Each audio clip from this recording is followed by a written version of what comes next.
Assalamualaikum warahmatullahi wabarakatuh. Perkenalkan, nama saya Naura Eka Putri dari kelas 11 MP2. Di sini saya ingin menjelaskan sedikit mengenai VOC. Jadi, VOC dibentuk pertama kali oleh pemerintah Belanda pada tanggal 20 Maret 1602 dengan tujuannya untuk menguasai dan memberdayakan rempah-rempah di wilayah Asia Tenggara.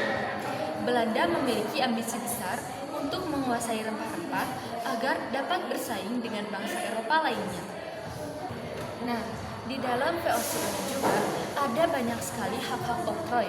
Salah satunya memonopoli perdagangan, mencetak uang sendiri, membentuk angkatan perang, memungut pajak, mengadakan perjanjian, mengangkat dan memberhentikan pejabat, dan melakukan perdagangan dan perjanjian damai yang merupakan kewenangan negara. Nah, di sini aku mau ngejelasin satu persatu. Yang pertama, ada memonopoli perdagangan, yaitu hak atau memonopoli perdagangan rempah-rempah di wilayah Tanjung Harapan hingga Selat Magalhaens. Yang kedua, ada mencetak uang sendiri, yaitu VOC berhak mencetak uang dan mengedarkan mata uang yang dikenal sebagai uang VOC. Yang ketiga, membentuk angkatan perang, yaitu hak untuk memberikan kemampuan untuk memiliki pasukan sendiri serta membangun benteng-benteng pertahanan. Yang keempat, memungut pajak, yaitu wewenang memungut pajak dari rakyat di wilayah kekuasaannya. Selanjutnya, mengadakan perjanjian, yaitu berhak berjalin janji dengan rakyat dan penguasa lokal untuk kepentingan dagangnya.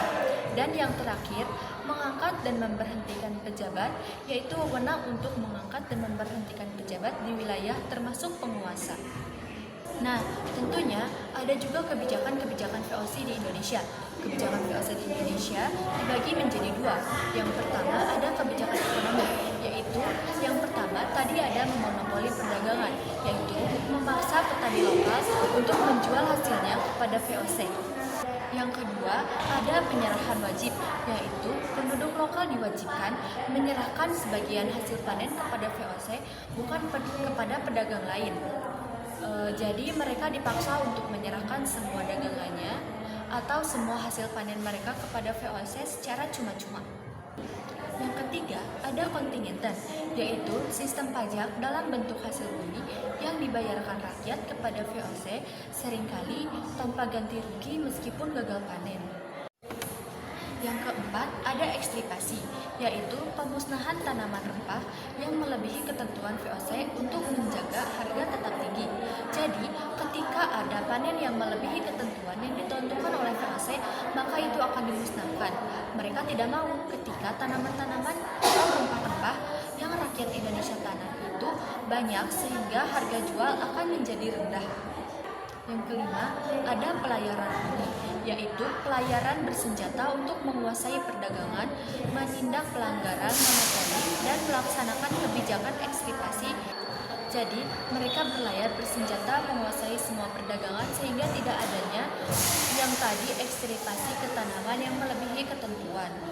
Untuk kebijakan VOC yang kedua, yaitu ada kebijakan politik. Kebijakan politik dibagi menjadi dua.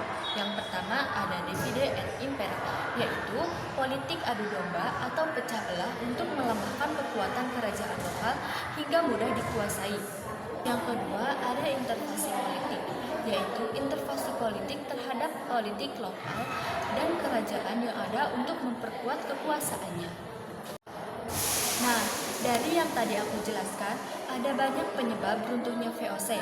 Salah satunya, alasan runtuhnya VOC adalah karena gabungan faktor internal seperti korupsi, anggaran yang membengkak, serta beban operasional yang tinggi, ditambah faktor eksternal berupa persaingan perdagangan dengan Inggris dan Perancis, berkembangnya perdagangan gelap, serta perubahan politik Belanda menuju liberalisme yang menentang monopoli VOC, tidak mampu membayar hutang, dan akhirnya dibubarkan pada tahun 1799.